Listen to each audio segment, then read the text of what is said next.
What's up, y'all?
I ain't going nowhere.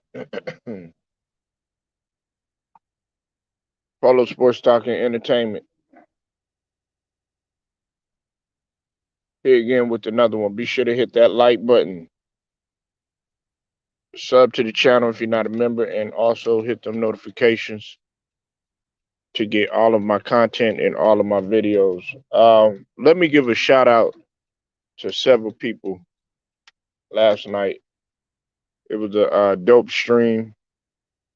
You know how like I always do, man. I stay going live, man. But uh, I want to give a shout out to the brother JT, aka Number One Grinder. Want to give a shout out to Memphis, aka Cypress TV. The brother Wait What, Luda Rider, Luda Rider Sports. Um,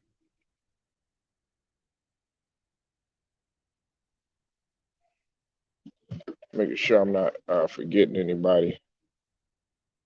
Uh, what's up with it, Mike? I see you in the building. Um, Also the boy Zay, Stephen Green. You know, everybody that pretty much had pulled up. Dwayne, I think I saw him. Pretty much everybody that pulled up. Yeah, man. Uh, Now see, you know, going into this game, this was a test for many reasons, and for two people, of course. In one, Giannis Antetokounmpo and Joel Embiid. Now, of course, I'm gonna go for my team. We were on the road. I wanted to see how we would do on the road. More importantly, under pressure, playing the champ.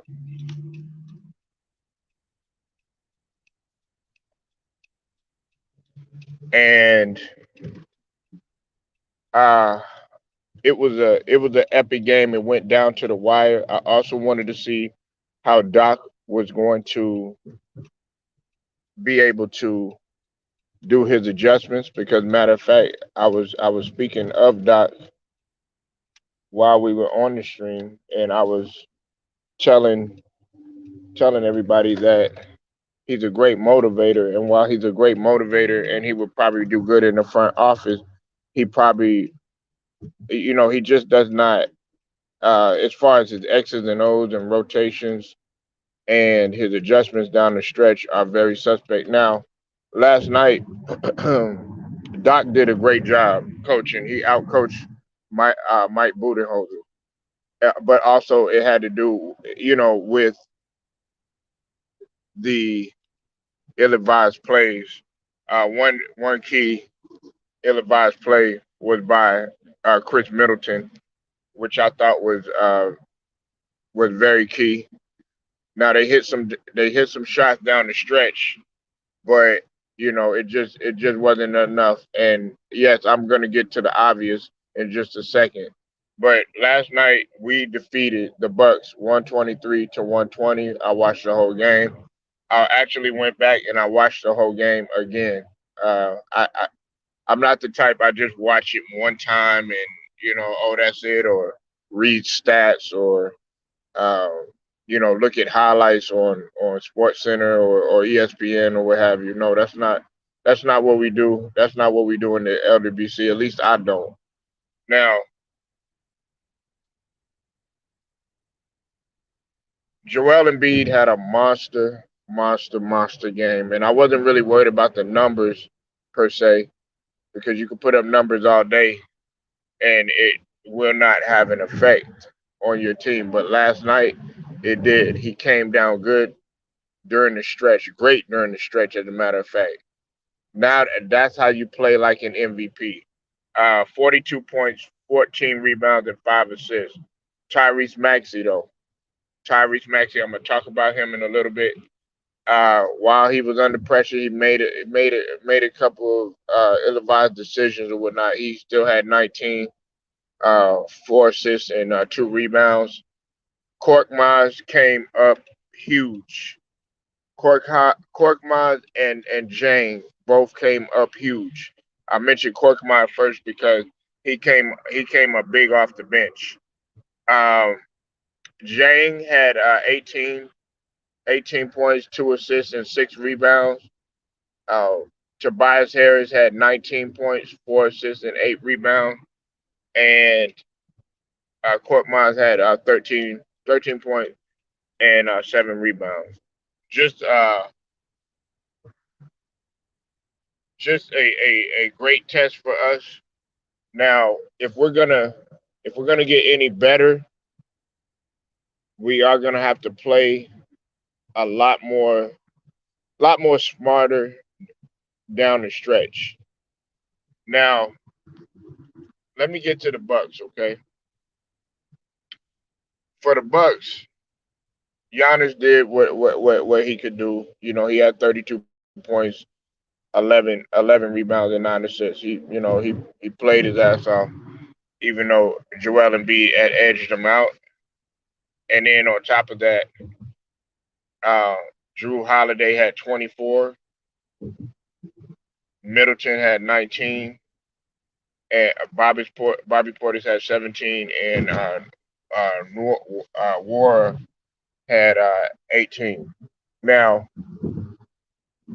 it was some crucial plays down the stretch that I thought that really cost Milwaukee the game. Um, they hit key shots, but while they hit a lot of key shots, they made some very crucial turnovers, which cost them the game. And also, it was our defense too that was swarming them. I'm very proud of our defense. We a lot of people don't know that we're one of the top defenses in the team in the league, and I don't think a lot of people really take that into consideration. You know, Golden State has slipped in terms of their defensive efficiency, and we've actually gotten better, except for the fact when you count, I would say the Phoenix game and also the Boston Celtics game. Now, the obvious. Let's go ahead and talk about the obvious. You know, Going into this game, Joel Embiid, I think he was on a mission to show people that, okay, wait a minute, I am the one that is doing damage this year. Look, that's all I really wanted to see Joel Embiid do. He has to do this. If he can play like this in the playoffs and we could play like this in the playoffs, we're going to be a tough team to beat. I'm not saying that we're going to, win a championship or anything like that. I don't want to be a prisoner of the moment because we are talking about the Bucks here, and I believe that the Bucks will do everything they can to adjust. And you're talking about Giannis, a guy that while he might have a subpar game one game, or his team might take an L one game, he will bounce back. You can't go to sleep on the Bucks. But Joel Embiid, he came up big, and this is all we wanted him to see. He obviously has been listening to what everybody has been saying, and shoot, it probably including myself. You're not going to be taken seriously unless you get it done at the end of games and also in the playoffs too. This was a great test for us, especially being on the road, especially on the road. I can't stress that enough. You know, that's what MVP caliber players are supposed to do. Whether you're at home or whether you're on the road, it doesn't matter because the thing that made Jordan great, the thing that made Kobe great, the thing that made Larry Bird great, Isaiah Thomas great, Magic Johnson great, even even LeBron to a degree great. I'm talking about going in hostile environments because LeBron has been able to go in hostile environments and perform as well. In order for you to be great, you have to be able to get it done on the road, and that's why I had John Morant up there as my MVP, I wouldn't say head and shoulders above everybody, but he was at the top because he's able to get it done on the road. What Joel Embiid did last night, that's all I ask that he does. Even if we would have lost the game, the fact that he fought near the end and not gave up, and then he made some great plays. He was doing everything that he could to go ahead and get to the line. Now, this is another thing. I told the fellas last night. I told them, and I was telling Lou the writer. I said we don't need James Harden. I mean, a lot of people can agree with me when I say that we do not need James Harden. Okay, I mean, we lost a guy in Drummond who's resurging his game over there in Brooklyn, even though they took the L to Washington Wizards. But if you really looked at the game, you'll see that wow, Andre Drummond's playing like a new guy.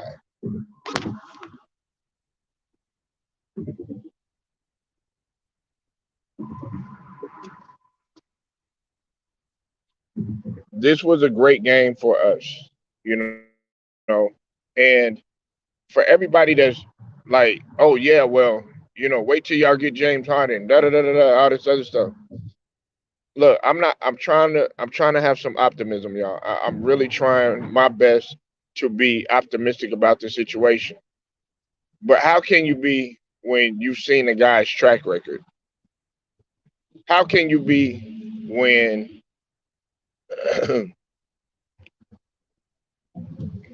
when you've seen a lot of what this guy does time and time again, not not coming up big in the end when you're supposed to? It's funny. Yesterday they brought up the fact that oh yeah, well he got to a Western Conference final, or he got deep in the playoffs or something like that. Look, it doesn't matter how deep you're getting in the playoffs. A lot of these guys, I would say the majority of these guys, they want to get to the championship. What's up with it, Stephen Green? I see you in the building, man. You can hop in too, Stephen Green, if you want to. You said salute my people. That's how my sister should play. That win motivate us going to the second half. Win like that help us a lot. Yeah, absolutely. That's facts, Stephen Green. Listen, but I'm more proud. Hey, listen, I'm proud of our team, but I'm especially proud of Joel Embiid. He actually was showing leadership last night.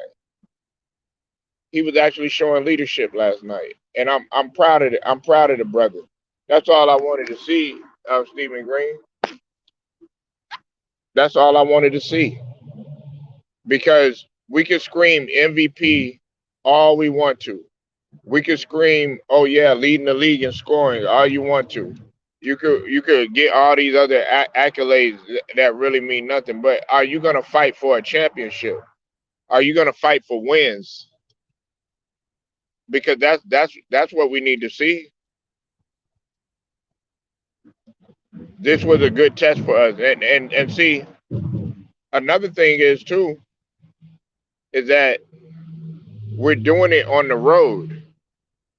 Like everybody is already counting us out on the road. We're doing it on the road.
You said Embiid,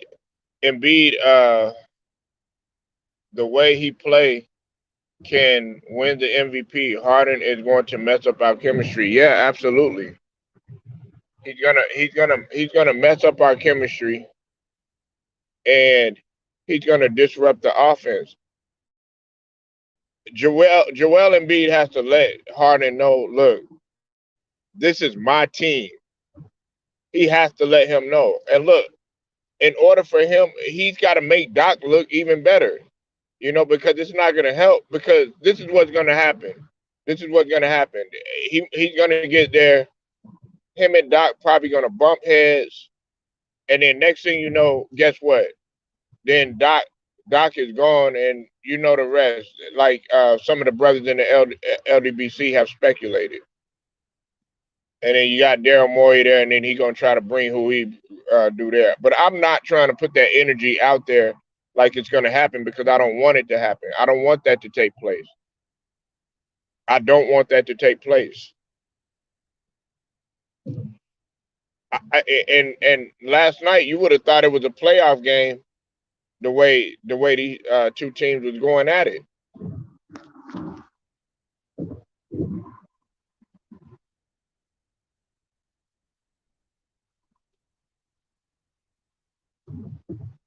But Joel Embiid, man, I'm happy for it, but we're not satisfied.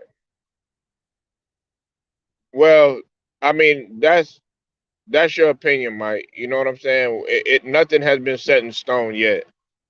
We don't. Like I said, I don't want. I don't. Maybe you like to be negative and stuff like that, but I don't want to. I don't want to be negative about that. You know what I'm saying? And say that that's going to happen.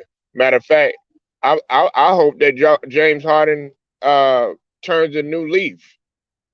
In my opinion, I hope that he gets there, and I hope that he plays solid. I hope that he, from what I see, I had to verify this.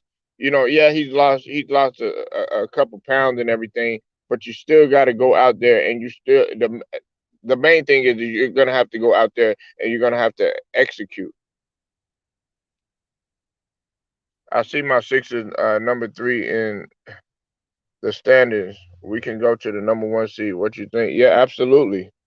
I mean, at one point, you remember last year we were number one at one point, Steven. Last year we were number one. We were at the number one spot for a long time. Even though we were beating mediocre teams, I think the teams that we were running into that we were having problems with were the Phoenixes, like Brooklyn, teams like that. But yeah, but the Heat. Nobody's talking about the Heat. They got that win last night. You know, uh, they're not to be slept on, and you definitely can't sleep on Chicago. They're going to be a tough team to beat.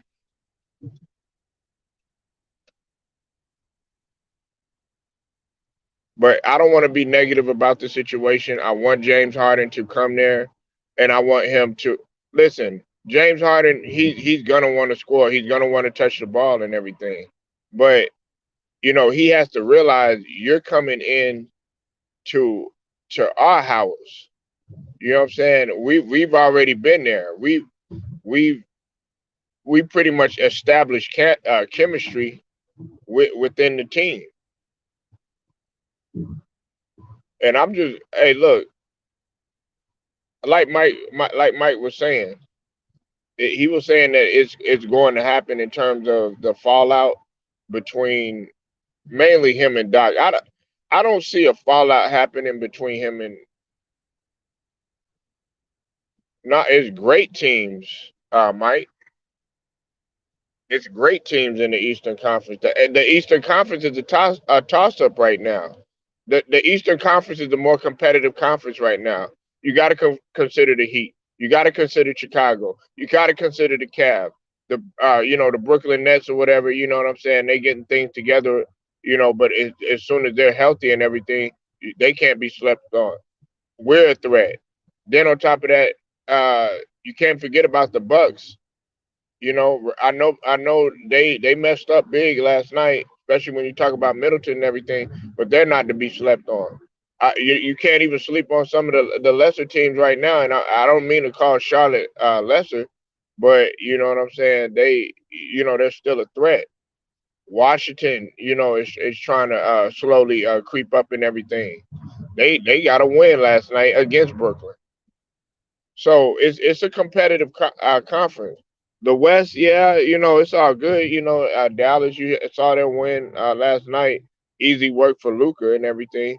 And then of course Phoenix is just head and shoulders above everybody. Utah is not to be taken seriously unless they uh, make some adjustment with Rudy Gobert and also Donovan Mitchell. What's up, B More Legends? I see you in the building. You said Harden and Westbrook are being tossed around like some cheap prostitutes. Respectfully. Well, I disagree with you, especially when we talk about Westbrook. Harden is not on Westbrook's level in terms of durability, in terms of actually being there, in terms of actually showing up, in terms of actually making improvements to his game.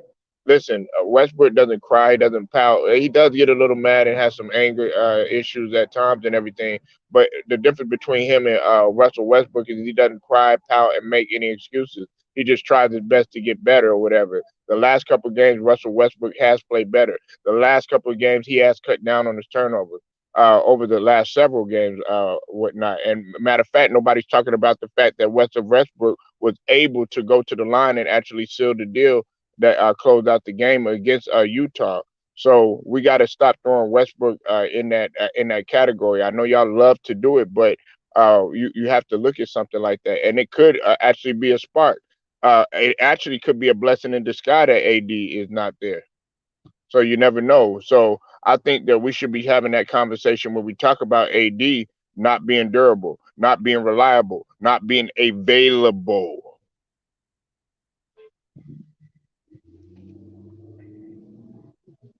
But you know, I understand they're going everywhere and everything, but really it's Harden that's been forcing his way everywhere out. He's always wanted to go to Philly, but he just couldn't get there at that time.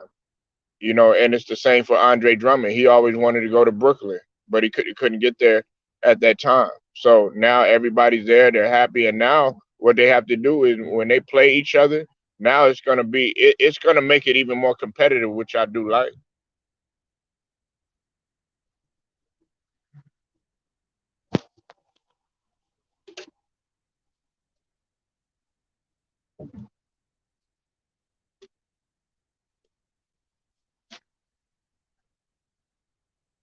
And nobody wants to talk about how James Harden was leading the league in turnovers. Nobody wants to talk about how he was shooting poorly, especially at the beginning of the season. He was atrocious. I mean, this guy was shooting at a low percentage. Nobody wants to talk about how he was missing games. And I know he played the most out of all of them, the most games out of all of them. Yeah, okay, hooray!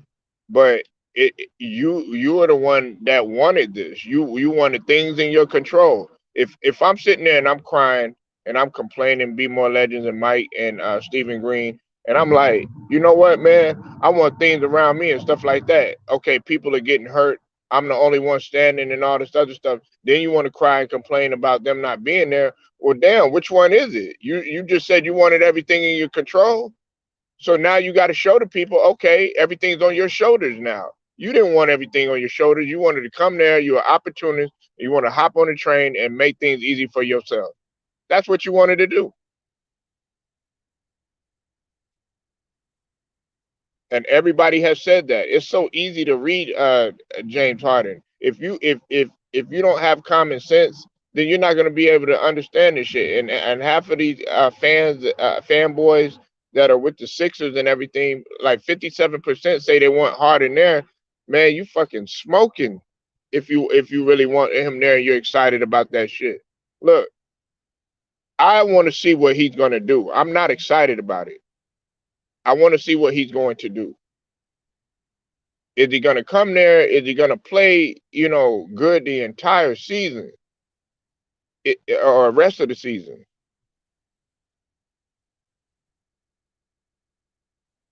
But everybody always talking about, oh, he's such a brilliant scorer. He could do this. Okay, well, what about defense? I think in all of this, defense just doesn't even enter the conversation.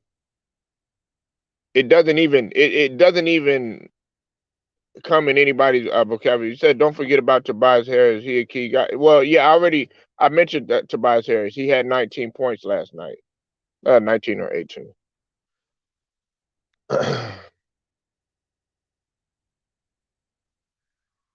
You said I'll take Westbrook over Harden all day. I think leagues setting him up to fail. Absolutely. Well, I would say the Lakers are. A lot of it have to do with Westbrook or whatever. Him taking ill-advised shots and him, you know, doing turnovers and just not playing up to par. Okay, but the one thing, listen, I'll like you said, be more legend. I'll take durability and actually showing up and actually trying hard over somebody that's crying on the floor every goddamn game, which is what AD does, or somebody trying to, throw the basketball at teammates and cause a ruckus and all this other stuff. That's what James Harden does. He doesn't gel well with his teammates. Everybody talks about, oh well, man, Westbrook is such a horrible person and all this other stuff. What do you think LeBron defended Westbrook for? And he could have just been like, you know what, man, I'm done with this guy. But he's actually came out and defended Russ. He wanted Russ there.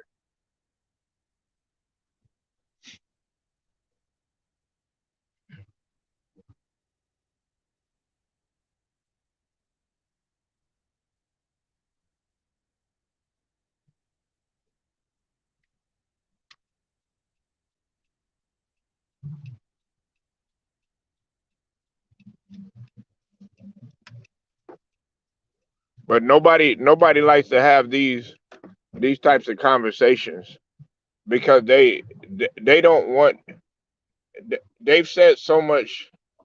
They've said so much negative stuff about Russell Westbrook in the media, and on of course on social medias too as well, that it's a driving force just to say anything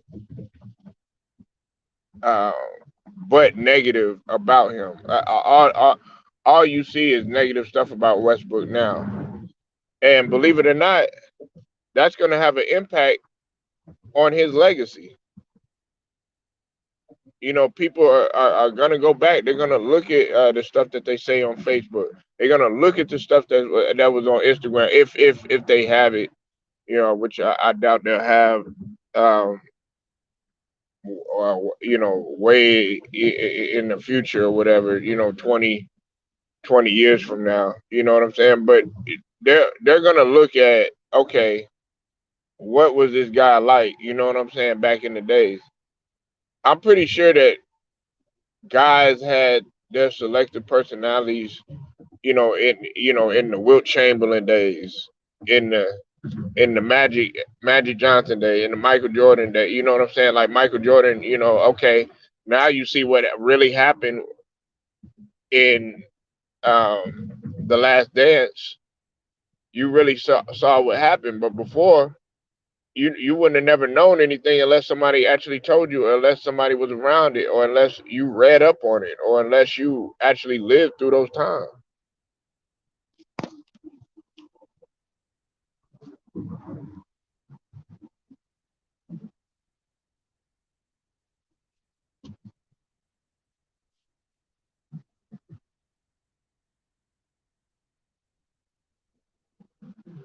But yeah, Embiid was a monster last night. Embiid was an absolute monster last night. Sometimes, and look, I keep telling people, we're good with what we got, man. If it's not broke, don't fix it. I did not want Drummond to go. You know what I'm saying? And I'm not gonna lie to you. I didn't want Drummond there at first, but I saw what this guy was doing. And Embiid used to own Drummond. He used to absolutely destroy Drummond. But as a backup, man, this guy, he swallowed his pride.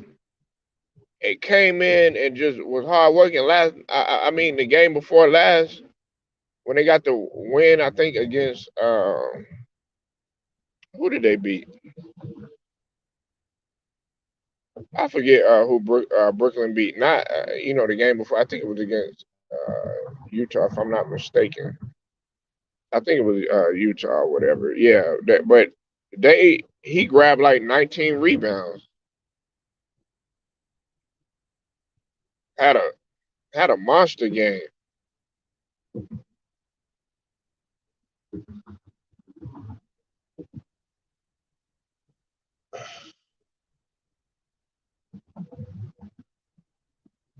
But I want Embiid to continue to do this. If it's one thing that I believe in Embiid about, is him working to get better. That's what separated him and Ben Simmons. I'm not trying to sit up here and say that there was times that Ben Simmons didn't try hard, because I mean you've seen him trying hard, and you've seen him at times trying to make an effort, but for the most part, Embiid was the one that was really outworking him. Embiid's conditioning has gotten a lot better. I could remember a time he would be gasping for air in the four in like the fourth quarter, and at the end of games and stuff, during the, in the early part of his career. But you can't put him in that category anymore. And that's what like I guess I got Giannis all around a little bit better than Embiid. He might. You said, do you think Davis still a dominant guy? Embiid may have the edge. What Davis? Who? Anthony Davis? You talking about AD, Mister Injury, Mister Academy Award, Mister Oscar nominee, Mister Mister My Neck and My Backer, Mister I need 150,000, but we can settle it. Mister.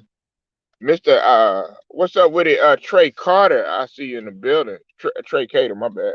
I see you in the building. Mister. You know how much you could get for a slip and fall in the stove, Mister.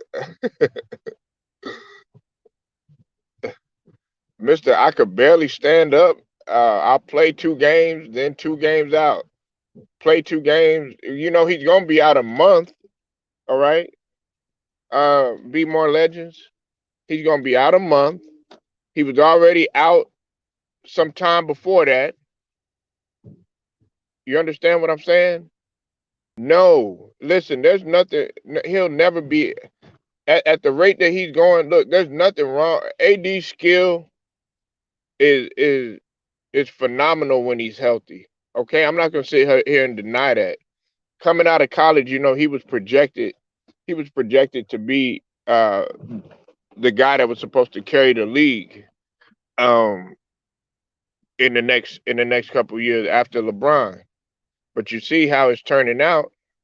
He was never successful when he was in New Orleans because he stayed hurt. He never played a full season. All right, he never played 80 games. And see, that's what separates a guy like AD from a guy like a Jokic. Jokic in the league has always, since he came into the league, has been able to play a substantial amount of games in the 80s, or at least in the high 70s. AD never played a full season. You said Andre Drummond dominated Knicks. Sixers will miss him, and Lakers should have kept him. Yeah, Trey Carter. Trey Cater. I agree with you. We really we're gonna miss Drummond. In terms of his rebounding, and he wasn't the best rim protector, but he was somewhat decent, and he's playing a lot better when he's in Brooklyn. He always wanted to be in Brooklyn. Of course, that's where he's from. If I'm not mistaken, I think he is from New York. If I'm not mistaken, but you said should they trade him next year? Well, they're working on it. They tried to trade him this year, be more legends, but they didn't want to do the luxury. They had it on the table. They had the Westbrook for John Wall too. That was on the table, but that would be stupid because John Wall is no better. But they don't. The thing about the Lakers is that I'll say it again. They don't have a first round pick until like 2028 or 2027 or 2028. They gave away their picks to either I think it was New Orleans. They gave away their pick, or Memphis, and they gave away their 2022 first rounder, as well as the 24 and 25, because of the steeping rule.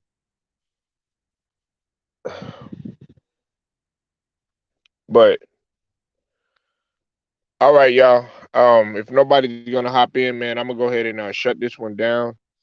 Make sure you leave the Leave your comments, like the video, share it, subscribe. I appreciate everybody pulling up. Stephen Green, Mike, um, Be More Legends, Trey Cater. Till then, man, Polo Sports Talk and Entertainment, man. I'll get at you later.